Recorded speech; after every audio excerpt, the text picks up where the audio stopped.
6వ వచనం, నేడు నేను నీకు ఆజ్ఞాపించు ఈ మాటలు నీ హృదయములో ఉండవలెను.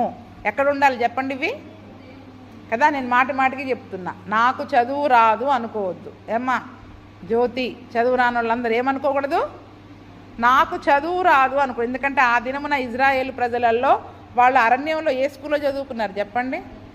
అందుకనే ఎక్కడ ఉండాలని చెప్తున్నారు, ఈ మాటలన్నీ మన హృదయములో ఉండాలి. ఈ మాటలన్నీ మీ హృదయములో ఉండవలెను, మీ హృదయములో ఉండవలెను. ఎందుకంటే ఇక్కడ ఉంటేనే ఆజ్ఞల ప్రకారం జీవిస్తాం. ఈ బైబిల్లో ఉంటే, ఈ బైబిల్ ఎక్కడ ఉంటుంది, ఇంట్లో సెల్ఫ్లో ఎక్కడో మూలకుంటుంది, సెల్ఫ్లో ఎక్కడో మూలకుంటుంది బైబిల్, అక్కడ అందులోనే ఉంటాయి అవి. అందుకని ఈ యొక్క మాటలు మన హృదయంలో ఉండాలి. ఎప్పుడైతే హృదయంలో ఉంటాయో వాటి ప్రకారం మనం చేయగలుగుతాం. మన యొక్క హృదయము ఆ యొక్క మాటలను మరి మనకి జ్ఞాపకం చేస్తూ ఉంటుంది. చూడండి కీర్తనల గ్రంథము 40వ అధ్యాయము 8వ వచనం, నా దేవా నీ చిత్తము నెరవేర్చుట నాకు సంతోషము, నీ ధర్మశాస్త్రము నా అంతర్యములోనున్నది. ఎక్కడుందంట ధర్మశాస్త్రం అంతా? ఎక్కడుందంట చెప్పండి, నా ఆంతర్యము, నా అంతరంగములో అంటే నా హృదయములో, లోపల ఉంది, నా లోపల ఉంది. అందుకనే కొలసీలకు రాసిన పత్రికలో కూడా అంటాడు, క్రీస్తు వాక్యము మీలో సమృద్ధిగా ఉండాలి. ఏముండాలి చెప్పండి, యేసయ్య మాటలు, ఆయన వాక్యము ఎంత ఉండాలి మనలో, సమృద్ధిగా. ఇంట్లో బస్తాలు బియ్యం పెట్టుకుంటాం కదా, అబ్బా ఈ సంవత్సరం అంతా బాధ లేదు మనకి. అలాగ సమృద్ధిగా యేసయ్య మాటలు, ఆయన యొక్క మాటలు అంటే ఇట్లా పిలిస్తే మనకి వెంటనే గుర్తుకొచ్చేటట్లు ఒక 30 పెట్టుకుంటారో, 40 పెట్టుకుంటారో, 100 పెట్టుకుంటారో, ఆ మాటలన్నీ ఎక్కడ ఉండాలి చెప్పండి, సమృద్ధిగా బస్తాలు ఉండాలి. ఎక్కడ? హృదయంలో, మన లోపల ఉండాలి, మన హృదయంలో ఉండాలి.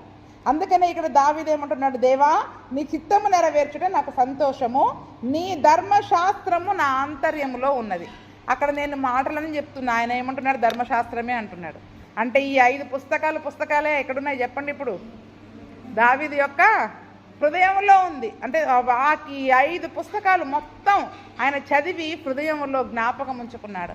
నిర్గమకాండంలో ఏముందంటే టక్కున చెప్పేటట్లు ఉండాలి, లేవీకాండంలో ఏముందంటే టక్కున చెప్పేటట్లు ఉండాలి, అవునా? ఆది కాండంలో ఎవరెవరి గురించి చెప్పారంటే టక్కున చెప్పేటట్లు ఉండాలి. కానీ దావీదు అంటున్నాడు, ధర్మశాస్త్రం నా ఆంతర్యంలో ఉన్నది. ఇవే కాకుండా ఆయన ఇంకెన్ని పాటలు రాశాడు, ఎన్ని కీర్తనలు రాశాడు, అవన్నీ ఎక్కడున్నాయి? ఈ మాటలన్నీ హృదయంలో ఉన్నాయి కాబట్టి అవన్నీ కూడా మళ్ళీ ఎలాగొచ్చాయి, పాటల ద్వారా మరి ఆయన చక్కగా పాటలు రాయడానికి వీలుంది. కాబట్టి మన హృదయంలో ఉండాలి. 2వ కొరింథీ 3:3 చదవండి త్వరగా. రాతి పలక మీద కానీ సిరాతో కానీ రాయబడక మెత్తని హృదయములు అను పలకల మీద జీవము గల దేవుని ఆత్మతో మా పరిచర్య మూలముగా రాయబడిన క్రీస్తు పత్రిక అయి ఉన్నారని మీరు తేటపరచబడుతున్నారు. అప్పుడు పాత నిబంధన గ్రంథంలో రాతి పలకల మీద దేవుడు పదాజ్ఞలు ఇచ్చాడు, అవునా? ఇప్పుడు రాతి పలకల మీద ఉండొద్దు ఆజ్ఞలు. ఎక్కడ ఉండకూడదు? రాతి పలకల మీద ఉండొద్దు, సిరాతో కూడా రాయబడొద్దు. పెన్నుతో పుస్తకంలో రాసుకోవచ్చు, తప్పు కాదు. కానీ అక్కడే ఉండకూడదు. ఎక్కడ ఉండకూడదు? ఆ పుస్తకంలో రాసి ఆ పుస్తకం ఆడనే ఉంటుంది. ఎక్కడో రాశాను కానీ నాకు గుర్తు రావట్లేదు, అవునా? అదే ఇక్కడ ఉంటే గుర్తుంటుంది. అందుకనే రాతి పలకల మీద సిరాతోటి పుస్తకాలలో ఉండే వాక్యము కాదు. ఇప్పుడు ఎక్కడ? మెత్తని హృదయము అను పలకల మీద ఏంటంట ఉండాలి మన హృదయం. మెత్తని హృదయము అనే పలకల మీద జీవము గల దేవుని ఆత్మతో మా పరిచర్య మూలముగా రాయబడిన క్రీస్తు పత్రిక అయి ఉన్నారని మీరు తేటపరచబడుతున్నారు. దేనితో రాయబడుతున్నారు? ఇప్పుడు జీవము గల దేవుని ఆత్మ, పరిశుద్ధాత్ముడు ఆ యొక్క వాక్యాన్ని మీ హృదయం అనే పలకల మీద రాస్తున్నాడు. ఇప్పుడు నేను వాక్యం బోధిస్తున్నప్పుడు ఏం చేస్తున్నాడు చెప్పండి? పరిశుద్ధాత్ముడు జీవము గల ఆత్మతో మీ హృదయం అనే పలకల పైన ఆ వాక్యాన్ని ఏం చేస్తా ఉన్నాడు? ఆయన ముద్రిస్తూ ఉన్నాడు. అందుకనే మా పరిచర్య మూలముగా రాయబడిన క్రీస్తు పత్రికలై ఉన్నారు. మీరు ఎవరంటే చెప్పండి? మీరందరు ఇప్పుడు క్రీస్తు పత్రికలై ఉన్నారు. పత్రిక అంటే ఏంటి చెప్పండి? పాంప్లెట్, అవునా? పాంప్లెట్లు పంచి పెడతాం కదా సువార్తకి మనము. అంటే పాంప్లెట్లో ఏం రాస్తాం మనం? యేసు ప్రభు గురించి రాస్తాం అందులో. అది వాళ్ళకి ఎందుకు ఇస్తున్నాం? ఇది చదువుకొని మీరు యేసు ప్రభు నమ్ముకోండి, అవునా? అయితే ఇప్పుడు ఆ పాంప్లెట్ ఆ పేపర్ల మీద ఉండకూడదంట. ఎవరు ఉండాలి? మీ హృదయాలే ఒక పాంప్లెట్ల లాగా ఉండాలి. మీరే ఒక పత్రికలు. ఏం చెప్పండి ఇప్పుడు? మీరే యేసు ప్రభు కొరకి ఒక పాంప్లెట్ లాగా ఎగిరిపోవాలి. మిమ్మల్ని చదువుతారు జనులు. లోకము బైబిల్ చదవదు, క్రైస్తవులను చదువుతుంది. నేను మళ్ళీ చెప్తున్నా, ఏం చెప్పండి? అన్యజనులు, లోకము వాళ్ళకి బైబిల్ తెలవదు, బైబిల్ చదవరు. యేసు ప్రభు గురించి తెలుసుకోవాలి అంటే వాళ్ళు క్రైస్తవులను చదువుతారు. వాళ్ళు మీ పాంప్లెట్ అనే మీ పేపర్ దగ్గరికి వచ్చి మీ పాంప్లెట్ని చదివేటప్పుడు అందులో యేసు ప్రభు మాటలు కనపడుతున్నాయా, లేకపోతే మీ యొక్క వ్యక్తిగత జీవితము, ఈ లోకానుసారమైన జీవితము ఆ పాంప్లెట్లో కనపడుతుందా? ఏం కనపడుతుంది చెప్పండి మీ జీవితంలో ఇప్పుడు లోకానికి? చెప్పండి. ఆ పాంప్లెట్ చదువుదామని మీ దగ్గరికి వచ్చినప్పుడు, మిమ్మల్ని గమనిస్తున్నప్పుడు, మీరు విన్న ఈ యొక్క జీవము గల దేవుని ఆత్మ రాసిన ఆ యొక్క క్రీస్తు వాక్యము మీ క్రియలలో వారికి కనపడుతుందా? మీ క్రియల ద్వారా వారికి కనపడుతుందా? లేకపోతే ప్రాచీన స్వభావమైన ఈ లోకానుసారమైన మనమే కనపడుతున్నామా? చెప్పండి లోకానికి. అంటే ఇప్పుడు ఈ పాంప్లెట్ ఏమవుతుంది? Waste pamphlet. ఈ పాంప్లెట్ ద్వారా ఎవ్వరికీ ఉపయోగం లేదు. ఎవ్వరు ఈ పాంప్లెట్ చదివి యేసు ప్రభు దగ్గరికి రాలేదు. చాలా పాంప్లెట్లు పంచాం కదా, ఎందుకు యేసు ప్రభు నమ్ముకోవట్లేదు అనుకుంటున్నాం కదా మనం. ముందు ఈ పాంప్లెట్లే పనికి రాకుండా పోతున్నాయి. ఏ పాంప్లెట్లు? జీవము గల దేవుడు ఆత్మతో రాసిన ఈ పాంప్లెటే మనం ఎవరికి, ఏ అన్యజనుడికి ఒక ఉపయోగకరమైన సువార్తను ప్రకటించలేకపోతే మనము పేపర్లతో ఎన్ని పేపర్లు పంచి ఉపయోగం ఏమని చెప్పండి అసలు. అందుకనే ఈరోజు ఎందుకు హృదయంలో ఉండాలంటున్నాడు దేవుడు. ఆ హృదయమును పలకల పైన దేవుడు పరిశుద్ధాత్మతో ఈరోజు ఈ మాటలన్నీ మీ హృదయాలలో రాయిస్తున్నారు. హృదయాలలో నింపుకోవాలి. వాటిని పదే పదే అక్కడ ఆ ప్రార్థనని వారు ఉదయ సాయంకాలాలు ఎలాగైతే చేసుకుంటారో ఆ మాటలని, విన్న మాటలని వారం రోజులు మన ప్రార్థనలో పెట్టుకున్నట్టయితే ఆ మాటలు మనం మర్చిపోం. అయ్యా ఈరోజు ఈ మాటలు విన్నాను, ఈ మాటల ప్రకారం జీవించే కృపను నాకు దయచేయని ఆ వారం 10 రోజులు మీరు ఆ విన్న మాటల గురించే ప్రార్థన చేయండి. ఆదివారం విన్న ప్రసంగము, శుక్రవారం విన్న ప్రసంగము, వాటిని గురించి ఆ వారమంతా మీ పెదవుల పైన ప్రార్థనగా ఉన్నట్లయితే అవి మర్చిపోతారా? మళ్ళీ మీరు మర్చిపోలేరు. అసలు ఇక్కడ విన్నామంటే ఈ వాక్యానుసారంగా ఉండాలి అన్న సంగతే మనకి గుర్తుండదు. దాని గురించి ప్రార్థనలోనే పెట్టాం. ఎంతసేపు మన అవసరాలు పెట్టుకుంటున్నా వెళ్ళిపోతున్నాం. కానీ అయ్యా ఈరోజు ఈ వాక్యం విన్నాను, ఈ వాక్యానుసారంగా నేను ఉండలేకపోతున్నాను, నా హృదయంలో నీ మాటల కంటే, సమృద్ధి అయిన క్రీస్తు వాక్యము కంటే నా పాత రోత జీవితమే లోకానికి కనబడతా ఉంది. కాబట్టి ఎవ్వరు నన్ను చూసి నీ దగ్గరికి రాలేకపోతూ ఉన్నారు, నేను నీ కొరకైన ఒక పత్రికనగా ఉండాలి అని దేవుని సన్నిధిలో మనము ఆ విన్న వాక్యము గురించి వారం 10 రోజులు కాదు, మనకి జ్ఞాపకం ఉన్నంత వరకు మనం ప్రార్థన చేసుకుంటూనే ఉండాలి. లేదా మర్చిపోయే వారిగా ఉండకూడదు. అందుకనే మాటి మాటికి అక్కడ దేవుడు ఏమని సెలవిస్తూ ఉన్నాడు? నేడు నేను మీ ఆజ్ఞాపించు ఈ మాటలు మీ హృదయాల్లో ఉండాలి. మీ హృదయాల్లో ఉండాలి. ఇంటికెళ్ళి మీ పిల్లలకు నేర్పించాలా. హృదయంలో ఉంటేనేగా ఇంటికెళ్ళి మన పిల్లలకు నేర్పించుకునేది. మనము ఆ విన్న వాక్యాన్ని మనము నేర్పించాలి. కాబట్టి మీ హృదయంలో ఉంచుకొనండి. దావీదు అంటున్నాడు, నీ ధర్మశాస్త్రము నా ఆంతర్యములో ఉన్నది. మరి కొత్త నిబంధనలో పౌలు అంటున్నాడు, జీవము గల దేవుని ఆత్మ పరిశుద్ధాత్ముడు ఈ వాక్యం వింటున్నప్పుడు మీ హృదయాలలో ఈ వాక్యాన్ని ఏం చేస్తున్నాడు? తన స్వహస్తాలతో రాస్తున్నాడు. ఆయన ఇచ్చిన రాతి పలకలను మోషే బలగొట్టినట్టు మనం ఏం చేస్తున్నాం చెప్పండి? ఈ వాక్యాన్ని ఎక్కడో వదిలేస్తున్నాం, ఎక్కడో విడిచిపెట్టే వారముగా ఉంటా ఉన్నాం. 7వ వచనం, నీవు నీ కుమారులకును వాటిని అభ్యసింపచేసి నీ ఇంట కూర్చుండినప్పుడు, త్రోవ నడిచినప్పుడు, పండుకున్నప్పుడు, లేచినప్పుడు వాటిని గురించి మాటలాడవలను. సూచనగా వాటిని చేతి కట్టుకోవాలి. అవి నీ కన్నుల నడుమ బాసికము వలె ఉండాలి. నీ ఇంటి ద్వార బంధకముల మీద, నీ గౌనల మీద వాటిని రాయాలి. మాటలు హృదయంలో కూడా ఉండాలి. ఇంకా ఎవరికి నేర్పించాలి? అభ్యసింప చేయాలి. ఎవరికి? మీ పిల్లలకి. మీ పిల్లలకి, ముఖ్యముగా కుమారులకి, కొడుకులకి అభ్యసింప చేయండి. అంటే ప్రాక్టీస్ చేయించండి. స్కూల్లో క్లాస్ వర్క్ చెప్తారు, చెప్పాక ఇంటికి వెళ్ళి హోంవర్క్ ఇస్తారా లేదా? అంటే దాన్ని అతను ఏం చేయాలి చెప్పండి? అభ్యాసం చేస్తున్నాడు, ప్రాక్టీస్ చేస్తున్నాడు. ఇప్పుడు ఒక ఆజ్ఞని ఇలా పాటించాలి అని చెప్పడం, దాన్ని మళ్ళీ ఏం చేయించాలి? వాళ్ళతో చేయించాలి. ఏం చేయాలి చెప్పండి? వాళ్ళతో ప్రాక్టీస్ చేయించాలి. వాళ్ళు ఆ రకంగా ఉంటున్నారా లేదా వాళ్ళతో అభ్యాసం చేయించాలి, ప్రాక్టీస్ చేయించాలి. ఇప్పుడు మీరందరూ ట్రైనర్స్ అన్నమాట, అవునా? నేను మీకు ట్రైనింగ్ ఇస్తున్నా, మీరు వెళ్ళి ఎవరికి ట్రైనింగ్ ఇవ్వాలి? మీ పిల్లలకి ట్రైనింగ్ ఇవ్వాలి. మీ పిల్లలకి ట్రైనింగ్ ఇవ్వాలి. ఇవ్వకపోతే ఏ పిల్లలు మీ చేతికి దొరకరు. అది మీ బాధ్యత. ఎందుకంటే తల్లిదండ్రులకి పిల్లలు దేవుడిచ్చిన స్వాస్థ్యము, ఆ స్వాస్థ్యాన్ని కాపాడుకునే బాధ్యత మీదే కాబట్టి మీ పిల్లలకి మీరు ఏం చేయండి, వాటిని ప్రాక్టీస్ చేపించండి. వాడు కింద ఇంట్లో కూర్చున్నాడంటే ఏం చెప్పాలి? యేసయ్య మాటలు చెప్పండి. పండుకునేటప్పుడు ఏం చేయండి? వాడికి భోజనం పెట్టేటప్పుడు, కూర్చున్నప్పుడు వింటా. త్రోవన నడుచుకుంటూ వెళ్తున్నారా? ఇద్దరు కలిసి నడుచుకుంటూ వెళ్తున్నారా?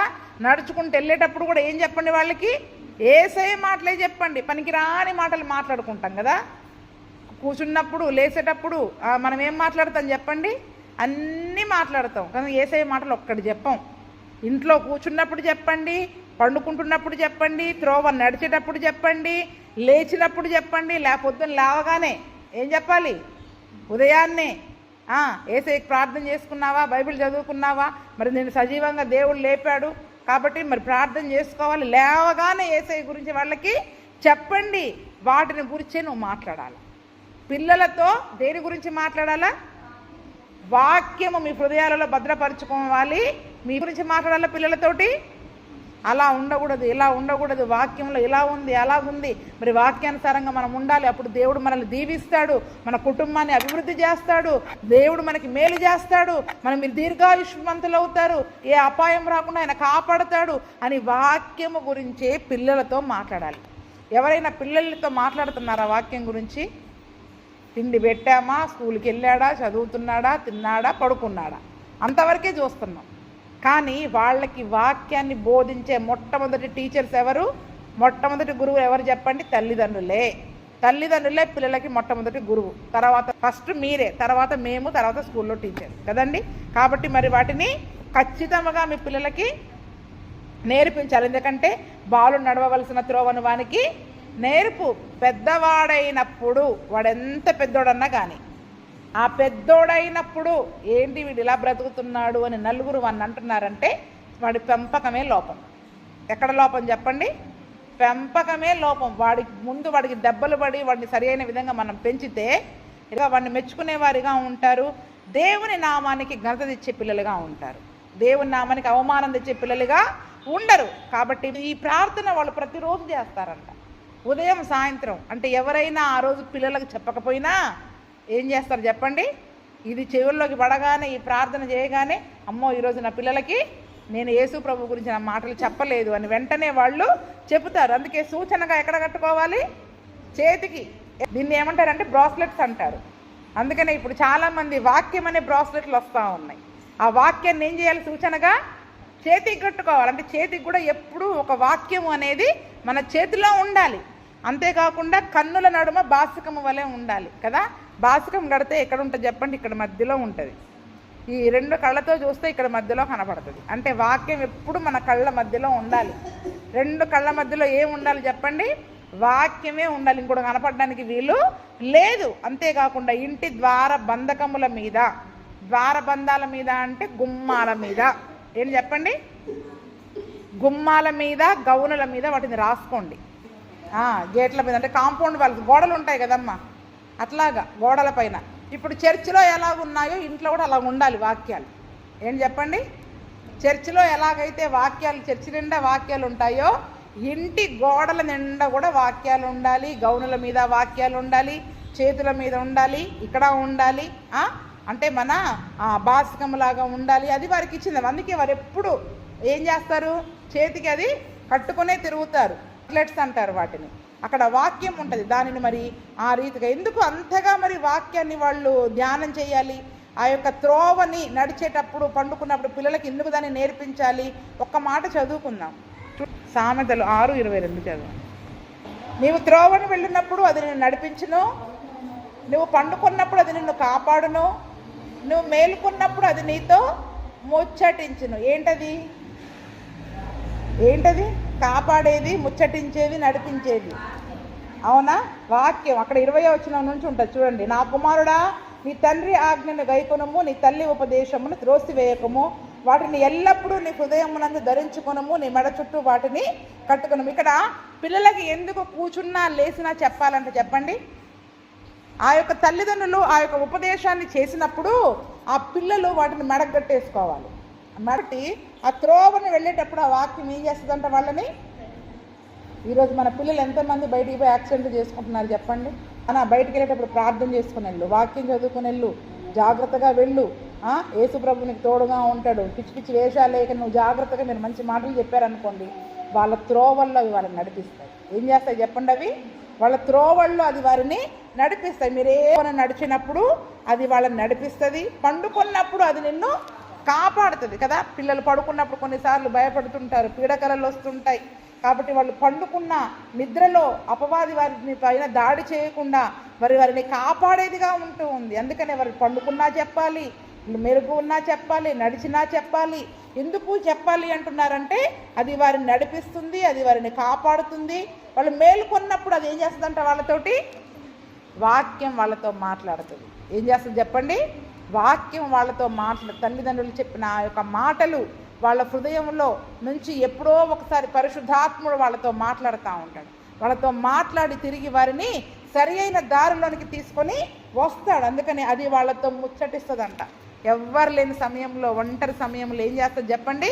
ఆ వాక్యము వాళ్ళతో ముచ్చటిస్తుంది.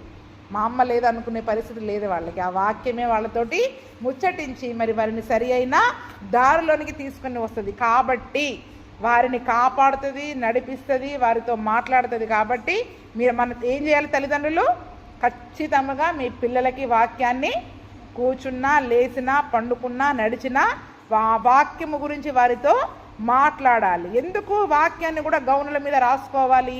ఈ వాక్యం లేకపోతే ఏమైంది? మనకి మర్చిపోయే అలవాటు బాగుంటుంది కదా. అందరు కనపడతా ఉన్నాయనుకోండి, అప్పుడు ఏం చేస్తాం? ఆజ్ఞల ప్రకారం మనం ఏం రాసుకుంటాం చెప్పండి? మన ఇళ్ళల్లో ఆశీర్వాదపు వాక్యాలే ఉంటాయి. ఏం వాక్యాలు ఉంటాయి చెప్పండి? ఆజ్ఞలు ఉంటాయా? ఆజ్ఞలు ఉంటాయా? ఆశీర్వాదపు వాక్యాలు ఉంటాయా చెప్పండి? ఇక్కడ ఆజ్ఞలు రాసుకోమన్నాడా, ఆశీర్వాదాలు రాసుకోమన్నాడా? ఆజ్ఞలే రాసుకోవాలి. ఏం రాసుకోవాలి చెప్పండి? నువ్వు ఆజ్ఞను పాటించు, ఆశీర్వాదం దానంతట అది వస్తుంది. ఏమొస్తుంది చెప్పండి? ఆశీర్వాదం దానంతట అది వస్తుంది. అంటే ఆశీర్వాదాలు తెరవబడి మనకి ఇంటి మీదకి రావాలంటే తాళం చెయ్యి ఏంటి చెప్పండి? ఆజ్ఞను పాటించడం అనే తాళం చెయ్యి తెరవాల. నువ్వు ఆజ్ఞను పాటించడం మొదలు పెడితే తాళం చెవి ఓపెన్ అయిపోయి ఆకాశపు వాకిన్లని విప్పేసి ఆశీర్వాదాలు వాటంతట అవి మన ఇంటి మీదకి వచ్చేస్తాయి. అందుకని మన ద్వార బంధకాల పైన అన్నిటిపైన వాటిని మరి మనము రాసుకోవాలి. ఆ వాక్యమే దేవుడు అయి ఉన్నాడు. వాక్యమే దేవుడు కదా. ఆ దేవుడిని మనం ఇంట్లో పెట్టుకోవడానికి మనకి ఏంటంత బాధ చెప్పండి మరి. కాబట్టి ఇంటి నిండా వాక్యాలు ఉండడం అనేది చాలా మంచిది. అందుకనే మీకు గిఫ్ట్లు కూడా ఏమి ఇస్తున్నాను, ఎక్కువగా వాక్యాలు ఇవ్వడానికి నేను ఇష్టపడుతున్నాను. ఎందుకంటే ఇళ్ళల్లో మాకు వాక్యాలు లేవు. ఇవి వాక్యాలు ఇంట్లో ఉంటే వాటిని మాటి మాటికి మరి మీరు ధ్యానం చేసుకుంటూ ఉంటారు. కాబట్టి హెబ్రీ 2:1 చదవండి. ఎందుకు మరి ఆ యొక్క వాక్యాలు మన ఇంట్లో ఉండాలి అనే ఒక మాటను చెప్పేసి ముందుకు వెళ్ళిపోదాం. హెబ్రీలకు రాసిన పత్రిక 2:1. కావున మనము వినిన సంగతులను విడిచిపెట్టి కొట్టుకొని పోకుండానట్లు వాటి యందు మరి విశేష జాగ్రత్త కలిగి ఉండవలను. ఎందుకని? ఈ ఆజ్ఞల మార్గమున మనం తప్పిపోకుండా ఏదైతే విన్నామో విన్న సంగతులను మనం విడిచిపెట్టొద్దు. విడిచిపెడితే ఏమైపోతాం? కొట్టుకెళ్ళిపోతాం. గాలికి ఎగిరిపోయే పొట్టులాగా కొట్టుకొని వెళ్ళిపోతాం. అందుకనే మనము విడిచిపెట్టకుండా కొట్టుకొని పోకుండా ఉండాలంటే వాటి యందు విశేష జాగ్రత్త కలిగి ఉండాలి. అందుకని ఆజ్ఞలను ఏం చేయండి చెప్పండి? ఇంటి నిండా ఆజ్ఞలు రాసుకోండి. 10 ఆజ్ఞలు దొరుకుతున్నాయి, వేరే ఆజ్ఞలు ఉన్నాయి. అవన్నీ ఇంటి నిండా మనం రాసుకొని నిజమైన ఈ ఆజ్ఞ ప్రకారం ఉండాలి అని మనము నేర్చుకుంటూ మన పిల్లలకి నేర్పించుకుంటూ ప్రతిరోజు వాటిని బోధించుకుంటూ ఉన్నట్లయితే నిజంగా మరి పైన చెప్పినట్లు ఆ దేశంలో మీరు మేలు కలిగి బహుగా అభివృద్ధి పొందినట్లు మీరు వీటిని విని అనుసరించి నడుచుకోనండి. కాబట్టి ఈరోజు చాలామంది ఆజ్ఞలను గుర్తుపెట్టుకోకుండా ఆత్మీయ జీవితంలో కొట్టుకొని పోతున్నారు. ఎక్కడ కొట్టుకెళ్ళిపోతున్నారు చెప్పండి? ఆత్మీయ జీవితంలో ఆశీర్వాదాల వెంట పరిగెడుతున్నారు. అసలు తాళపు చేయలేదు. దేని కొరకు పరిగెడుతున్నారు? తాళపు కప్ప ఓపెన్ చేద్దామని వెళ్తున్నారు. దేన్ని విడిచిపెట్టారు? తాళపు చెవిని మర్చిపోయారు. అవునా? తాళపు చెవి లేకుండా తాళాన్ని తీయగలుగుతారా మీరు? చెవి ఆజ్ఞ. తాళం ఓపెన్ చేయాలంటే ఈ ఆజ్ఞను పాటిస్తే ఆశీర్వాదం అనే తాళపు చెవి ఓపెన్ అవుతుంది. దేవుడు ఆకాశపు వాకిన్లను విప్పి సమృద్ధిగా మరి మన జీవితంలో మనకు దయచేస్తాడు. 10వ వచనం నుండి ధ్యానం చేసుకుందాం. నీ దేవుడైన యెహోవా నీ పితరులైన అబ్రహాము, ఇస్సాకు, యాకోబులతో చేసిన ప్రమాణమును బట్టి నిన్ను ఆ దేశంలో ప్రవేశపెట్టి నువ్వు కట్టని గొప్ప మంచి పురాలు, నువ్వు నింపని మంచి ద్రవ్యముల చేత నింపబడిన ఇండ్లు, నువ్వు త్రవ్వకపోయినా త్రవ్వబడిన బావులు, నువ్వు నాటని ద్రాక్ష తోటలు, ఒలీవ తోటలను నీకు ఇచ్చిన తర్వాత నువ్వు తిని తృప్తి పొందినప్పుడు దాసుల గృహమైన ఐగుప్తు దేశంలో నిన్ను రప్పించిన యెహోవాను మరవకుండా నువ్వు జాగ్రత్త పడు. నీ దేవుడైన యెహోవాకు భయపడి ఆయనను సేవించి ఆయన పేరిట ప్రమాణం చేయవలెను. మీరు ఇతర దేవతలను అనగా మీ చుట్టూ ఉన్న జనముల దేవతలను సేవింపకూడదు. మీ మధ్యలో నీ దేవుడైన యెహోవా రోషము గల దేవుడు కనుక నీ దేవుడైన యెహోవా కోపాగ్ని ఒకవేళ నీ మీద రగులుకొని దేశంలో ఉండకుండా నిన్ను నశింపచేస్తుంది. చూడండి, ఇక్కడ దేవుడు మన పితరులతో వాగ్దానం చేసినట్టు అబ్రహాము, ఇస్సాకు, యాకోబులతో ప్రమాణము చేసిన ఆ దేశంలో ప్రవేశపెట్టిన తరువాత ఎటువంటి పురాలు ఇచ్చాడంట? కట్టని గొప్ప పురాలు, నింపని మంచి ద్రవ్యాల చేత నింపబడిన ఇండ్లు. అంటే ఇంట్ల నిండా సామాన్లు ఉన్నాయి, సరుకులు ఉన్నాయి. ఇప్పుడు హైదరాబాద్ సిటీస్లోకి పోతే ఆ ఇల్లు అద్దెకి తీసుకోవాలంటే రెడీమేడ్ ఇల్లు దొరుకుతాయి తెలుసా? ఆ మంచాలు ఉంటాయి, ఫ్యాన్లు ఉంటాయి, లైట్లు ఉంటాయి, సోఫాలు ఉంటాయి, అన్నీ ఉంటాయి రెడీగా. మన బట్టలు పట్టుకుని వెళ్ళి అక్కడ ఎన్ని రోజులు ఉండాలో ఉండేసి వెళ్ళిపోవడమే రెడీమేడ్ ఇండ్లు అంటారు. ఏం చెప్పండి? రెడీమేడ్ ఇండ్లు. ఎందుకంటే ఇప్పుడు అలాగే దొరుకుతున్నాయి అన్నమాట. మనం మళ్ళీ ఇంట్లో సామాన్లు కూర్చుకునే పని లేదు. వాటర్ ఫిల్టర్, గ్యాస్తో సహా అన్నీ ఉంటాయి అసలు. అలా దొరుకుతాయి ఇప్పుడు. అలాగే చూడండి, ఇప్పుడు కనానుని దేవుడు వారికి వాగ్దానం చేసినప్పుడు రెడీమేడ్ ఇండ్లు ఇచ్చేసాడండి. వాళ్ళు ఇంట్లోకి వెళ్ళి ఇప్పుడు ఇంట్లో గ్యాస్ ఎలాగా, లైట్ ఎలాగా, ఫ్యాన్ ఎలాగా, ఏమి వెతుక్కునే అవసరం లేదు. ఏమి వెతుక్కునే అవసరమో లేదు. ఆల్రెడీ కట్టిన పట్టణాలు, మంచి ద్రవ్యాలతో నింపబడిన ఇండ్లు. ఎవరు దాచుకున్నారు ఇవన్నీ? అనాకీలు, బలవంతులు. ఎవరిని చూసైతే వీళ్ళు భయపడ్డారో వాళ్ళు, బలవంతులైన వాళ్ళు, వాళ్ళ కొరకు దాచుకున్న ఆహార పదార్థాలు, ధాన్యాలు అన్నిటి చేత వాళ్ళ ఇండ్లు నింపబడ్డాయి. ఆ ఇండ్లన్నిటిని ఎవరికి ఇచ్చారు చెప్పండి? ఇప్పుడు దేవుడు ఇజ్రాయేల్ ప్రజలకు ఇచ్చారు. ఇంకా త్రవ్వకపోయినా త్రవ్వబడిన బావులు, రెడీమేడ్ బావులు. మనం కష్టపడి బోర్ వేసుకునే పనే లేదు. ఆ ఇంటికి బోర్ లేదు, ఈ ఇంటికి బోర్ లేదు అన్నానికి లేదు. ఇప్పుడు మనం బోర్ వేసుకోవాలంటే ఎంత ఖర్చు కదండి. అక్కడ దేవుడు ఆల్రెడీ వాళ్ళకి త్రవ్విన బావులని రెడీగా ఇచ్చేసేసాడు. నాటని ద్రాక్ష తోటలు, ఒలివ తోటలు, ఇంకా పండ్ల తోటలు కూడా వీళ్ళు వెళ్ళి వేసుకునే అవసరమే లేదు. రెడీగా పండ్ల కాలానికి వెళ్ళారు. ఏ కాలానికి వెళ్ళారు చెప్పండి? వాళ్ళు ఆ పండ్లు తినే కాలానికి మరి వాళ్ళు అక్కడ వెళ్ళారు. కాబట్టి చూడండి, ఇంత శ్రేష్టమైనది. అందుకనే యెహోవా యందు భయభక్తులు గల వారి నిమిత్తము ఆయన దాచి ఉంచిన మేలు చాలా గొప్పది.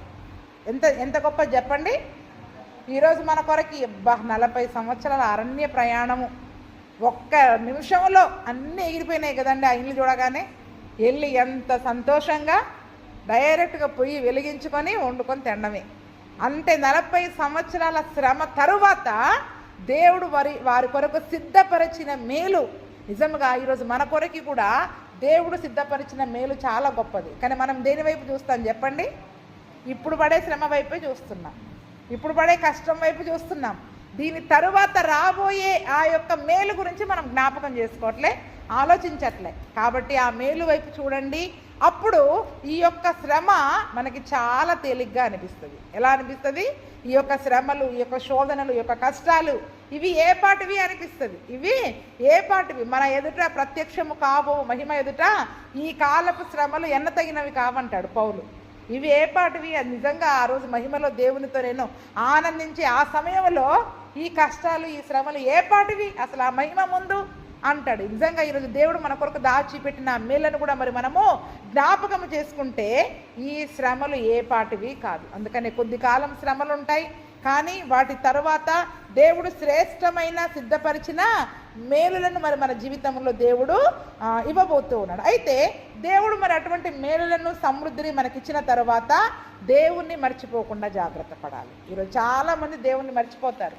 బాధపడేటప్పుడు వరుస వస్తారు ప్రార్థనలకి. తర్వాత కాస్త ఆరోగ్యం వచ్చిందంటే మళ్ళీ కనపడం, ఇక మందిరంలో కనపడం, ప్రార్థనలో కనపడం.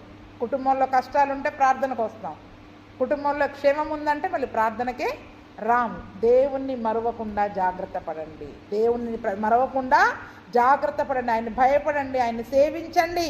ఎందుకంటే దేవుడు రోషము కలిగిన దేవుడు, ఆయన కోపాగ్నిని మన మీద రగులుకొని దేశంలో ఉండకుండా నశింపజేస్తాడు. ఏ వాగ్దానాలు అయితే, ఏ మేలైతే మనం అనుభవిస్తున్నామో ఆ మేలును అనుభవించకుండా దేవుడు ఏం చేస్తాడంట, తన కోపాన్ని కుమ్మరిస్తాడు. కాబట్టి మరి మనము భయపడాలి, సేవించాలి, జాగ్రత్త పడాలి, ఆయన చేసిన మేలులు మర్చిపోకుండా జాగ్రత్త పడాలి. అందుకే నా ప్రాణమా యెహోవాను సన్నిధించు, ఆయన చేసిన మేలులను ఉపకారములలో దేనిని మరువకు. ఏ మేలు మర్చిపోతుంది, ఎంత చిన్న మేలైనా కూడా మరి మనం మర్చిపోవడానికి వీలు లేదు. 16వ వచనం నుండి మనం చూసుకుంటే, మీరు మస్పాలో మీ దేవుడైన యెహోవాను శోధించినట్లు ఆయన్ని మీరు శోధించొద్దు. ఇక్కడ దేవుణ్ణి శోధించొద్దని చెప్తా ఉన్నాడు కదండి. ఇదే మాటను ఎత్తిపెట్టి ఎక్కడ చూపిస్తున్నాడు, మత్తయి సువార్తలో. యేసు ప్రభువుని అపవాది శోధించడానికి వచ్చినప్పుడు ఏమన్నాడు యేసు ప్రభుల వారు, నీ దేవుడైన యెహోవాను శోధింపవలదని నీకు తెలియదా అంటే ఎక్కడుంది అది? ఆల్రెడీ వాక్యంలో ఉంది, ధర్మశాస్త్రంలో రాయబడింది. దేవుణ్ణి శోధించొద్దు, ఎందుకంటే శోధించి ఇజ్రాయేల్ ప్రజలందరూ అరణ్యంలో నశించిపోయారు. కాబట్టి నీకు తెలియదా అని అక్కడ అపవాదితో అంటున్నాడు. అంటే ఆల్రెడీ ధర్మశాస్త్రంలో ఉన్న మాటనే ఇప్పుడు వాక్యంలో నుంచి ఎత్తి చూపించాడు కదా అపవాది కూడా. అందుకనే వాక్యంలో ఇది కూడా ఉంది కదా, నీకు తెలియదా అని అక్కడ అపవాదితో అంటూ ఉన్నాడు. కాబట్టి ఈ శాసనాలని, ఈ యొక్క కట్టడలని మరి చాలా జాగ్రత్తగా చేయాలని మరి దేవుడు అక్కడ వారికి వివరిస్తున్నట్లుగా చెప్తాను. ఎలా చేయాలో కూడా చెప్తా ఉన్నాడు. యెహోవా దృష్టికి యథార్థమైనది, ఉత్తమైనది నీవు చెయ్యాలి. ఎందుకంటే యెహోవా చెప్పిన ప్రకారము నీ పితరులతో ప్రమాణం చేసిన మంచి దేశంలో నువ్వు ప్రవేశించి దాన్ని స్వాధీనపరుచుకున్నట్లు నీవు యెహోవా దృష్టికి యథార్థమైంది చెయ్యాలి, ఉత్తమమైంది చెయ్యాలి. అంటే ఆయనకి ఇష్టమైందే చెయ్యాలి. ఏం చేయాలి చెప్పండి? ఇప్పుడు ఆయనకు ఇష్టమైందే చెయ్యాలి. ఆయన దృష్టిలో ఆయనకి యథార్థమైంది మాత్రమే ఈరోజు మనం చేస్తే ఆ వాగ్దానాలను మనం స్వాధీనం చేసుకొని మేలు కలిగి మరి దీర్ఘాయుష్మంతులం అవుతాం. 20వ వచనం నుండి, ఇక మీదట నీ కుమారుడు మన దేవుడైన యెహోవా మనకు ఆజ్ఞాపించిన శాసనాలు, కట్టడలు, విధులు ఏవని మనల్ని అడిగితే అప్పుడు నీ కుమారునితో ఏం చెప్పాలి? ఐగుప్తు మొదలుకొని చెప్పాలి. ఐగుప్తులో మనం దాసులమై ఉన్నప్పుడు దేవుడు మనల్ని ఎలా విడిపించాడు, ఎలా అరణ్యం గుండా నడిపించాడు, ఎలా ఇటువంటి శ్రేష్టమైన దేశాన్ని ఇచ్చాడు, ఎటువంటి అద్భుతాలు, ఆశ్చర్యకార్యాలు, సూచక క్రియలని దేవుడు చేశాడు అని అవన్నీ విషయాలను ఎవరికి చెప్పాలంట? మన పిల్లలకి చెప్పాలండి. మాటికి దేవుడు మన జీవితంలో రక్షణ పొందుకున్నది మొదలుకొని దేవుడు చేసిన అద్భుతాలు, ఆశ్చర్యకార్యాలు ప్రతీది వారికి వివరించాలంట. 24వ వచనం చూడండి, మనకు నిత్యము మేలు కలుగుటకై యెహోవా నేటి వలె మనల్ని బ్రతికించినట్లు మన దేవుడైన యెహోవాకు భయపడి ఈ కట్టడలన్నిటినీ గైకొనవలెనని మనకు ఎందుకు ఆజ్ఞాపించాడు? ఇవన్నీ నిత్యము మేలు కలుగుద్దంట. ఏం కలుగుద్దంట? ఆజ్ఞలు పాటించుకుంటూ పోతే రోజు మేలే మన జీవితంలో. ఏం చెప్పండి? రోజు నిత్యము మేలు కలగడానికి, ఈరోజు మనం బ్రతుకున్నట్లుగా దేవుడు మనల్ని బ్రతికించడానికి ఆయనకు భయపడాలి, ఆయన కట్టడలను గైకొనాలి అని ఆజ్ఞాపించాడు. ఎందుకు ఆజ్ఞలు చేయాలి, ఎందుకు వాటికి భయపడాలి అంటే మన జీవితంలో ప్రతినిత్యము మేలు కలిగి మనము బ్రతుకున్నట్లు, మేలు కలిగి మరి మనము బ్రతకడము కొరకు. అందుకనే ఆయన దేవుడైన యెహోవా మనకు ఆజ్ఞాపించినట్లు ఆయన సన్నిధిని ఈ సమస్తమైన ఆజ్ఞలను అనుసరించి మనము నడుచుకున్నప్పుడు మనకు నీతి కలుగుతుంది. ఏం కలుగుద్దంట? ఈ ఆజ్ఞలను పాటిస్తే నిత్యము మేలు కలగడమే కాదు, నీతిమంతులముగా మార్చబడతాం. ఎప్పుడు నీతిమంతులంగా మార్చబడతాం? ఆయన మనకు ఆజ్ఞాపించినట్లు ఈ సన్నిధిలో ఈ సమస్తమైన ఆజ్ఞలను అనుసరించి నడుచుకోవాలి. ఇప్పుడు కొత్త నిబంధనలో మనం ఏమనుకుంటున్నాం? ఆయన యందు విశ్వాసం ఉంచిన వారు నీతిమంతులుగా మార్చబడ్డారు. యేసు ప్రభు తన రక్తం ద్వారా మనందరినీ కడిగి ఏం చేశాడు చెప్పండి? నీతిమంతులనుగా చేశాడు. అవునా? ఇప్పుడు ఒక అబద్ధమైన బోధ వెళుతుంది. ఆయన నీతిమంతులనుగా చేశాడు కాబట్టి ఇంకా మళ్ళీ మనము పాపం చేసినా నీతిమంతులంగానే ఉంటాం. నీతిమంతుడేనంట. ఒకసారి బాప్తిస్మం తీసుకున్నాక, ఒకసారి దేవుడు రక్తంలో కడగబడ్డాక నువ్వే పాపాలన్నా చేయి, నీతిమంతుడినే, నేను పాపినని అనొద్దు. ఇంకా దేవుడు మనల్ని నీతిమంతులనుగా చేశాడు. యేసు ప్రభువునందున్న వాళ్ళకి ఏ శిక్షా విధి లేదు. మీరు ఏమన్నా చేయండి, శిక్ష రాదు. అదే చెప్తున్నారు ఇప్పుడు.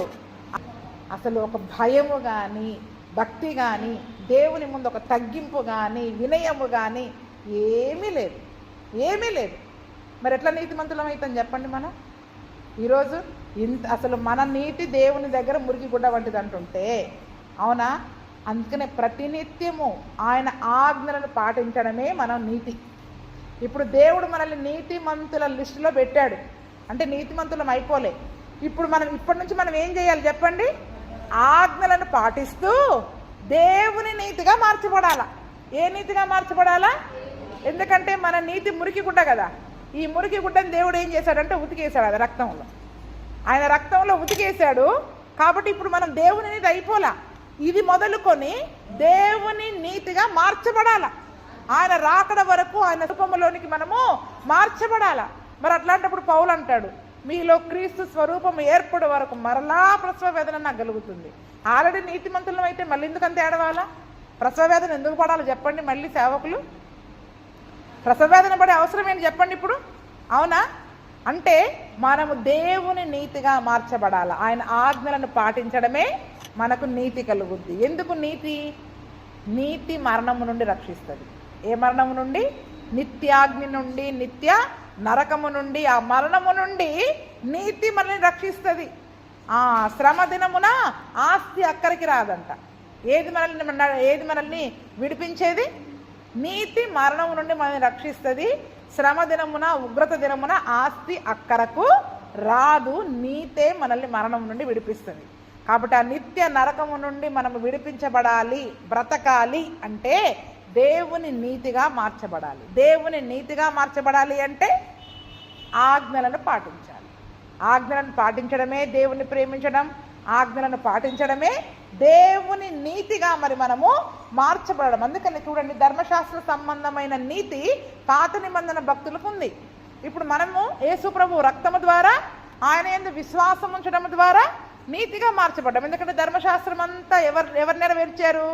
యేసు ప్రభుల వారు నెరవేర్చారు. ఇప్పుడు మనం ఏం పాటించాలి? యేసు ప్రభుల వారు మనకిచ్చిన ఆజ్ఞలను పాటించాలి. అవునా? అందుకనే ఇప్పుడు 10 ఆజ్ఞలను నేను కొత్త నిబంధనలో ఎందుకు పోలి చూపించా? వాటికి సమరూపమైన పాపాలు ఏవేవైతే ఉన్నాయో అవి మీరు చేయొద్దు. ఇప్పుడు కొత్త నిబంధన కాలంలో వాటిని మీరు చేయకుండా నా ఆజ్ఞల ప్రకారము పాటించినప్పుడు నా నీతిగా మీరు మార్చబడతారు. దేవుని నీతిగా మార్చబడాల. అందుకనే స్వనీతి ఉంటుంది, దేవుని నీతి ఉంటుంది. ఇప్పుడు మన స్వంత నీతి కాదు, మనకి మనం నీతిమంతులమే, మన అందరం ఎవరికి వాళ్ళు మంచోళ్ళమే. కానీ దేవుని రూపంలోనికి, దేవుని నీతిగా మరి మనము మార్చబడాలని మరి దేవుడు కోరుకుంటా ఉన్నాడు. కాబట్టి ఒక్క మాట చదువుకొని ముగిద్దాం. 24:13 అదే ద్వితీయోపదేశకాండము 24:13. రోమపత్రికలో దాని గురించి చాలా ఉంటుంది. చెప్పాలంటే మరి ఇప్పుడు సమయం సరిపోదు, అందుకనే నేను చెప్పట్లేదు. చూడండి, కొన్ని ఆజ్ఞలు ఇచ్చాడు, కొన్ని విధులు కట్టడలు ఇచ్చాడు. ఆ వాక్య ప్రకారం చేసినప్పుడు అది నీ దేవుడైన యెహోవా దృష్టికి నీకు నీతి అగును. అంటే అక్కడ తాకట్టు గురించి చెప్పారు, బీద వాళ్ళ విషయంలో ఎలా ప్రవర్తించాలో చెప్పారు. అంటే ఈ వాక్యంలో ఉన్నది ఉన్నట్టు ఆజ్ఞల ప్రకారం మనం పాటించినప్పుడే దేవుని దృష్టికి మనకు నీతి. ఏం చెప్పండి ఇప్పుడు నీతి అంటే? వాక్యానుసారంగా జీవించడం. ఈరోజు దేవుని నీతిగా మార్చబడాలి అంటే ఎలా మార్చబడతాం? ఆయన మనకి చెప్పిన ఆజ్ఞలను అనుసరించి నడుచుకోవడమే, ఆజ్ఞల మార్గంలో నడుచుకోవడమే. అప్పుడు ద్వితీయోపదేశకాండము 6వ అధ్యాయం అంతా కూడా దేవుణ్ణి ఎలా ప్రేమించాలి, ఎలా విధేయత చూపించాలి, ఆయన మాట విని దాని ప్రకారం చేయడంలోనే ఆయన్ని ప్రేమించడము, ఆయనకి విధేయత చూపించడము. దాని ద్వారా దేవుని నీతిగా మార్చబడతాము. మన జీవితంలో కూడా నిత్యము మేలు, క్షేమము, దీర్ఘాయువు, బహుగా అభివృద్ధి మరి మన జీవితంలో కూడా కలుగుతుంది. అటువంటి కృపను ప్రభువైన యేసుక్రీస్తు మనకందరికీ దయచేయును గాక. ఆమేన్.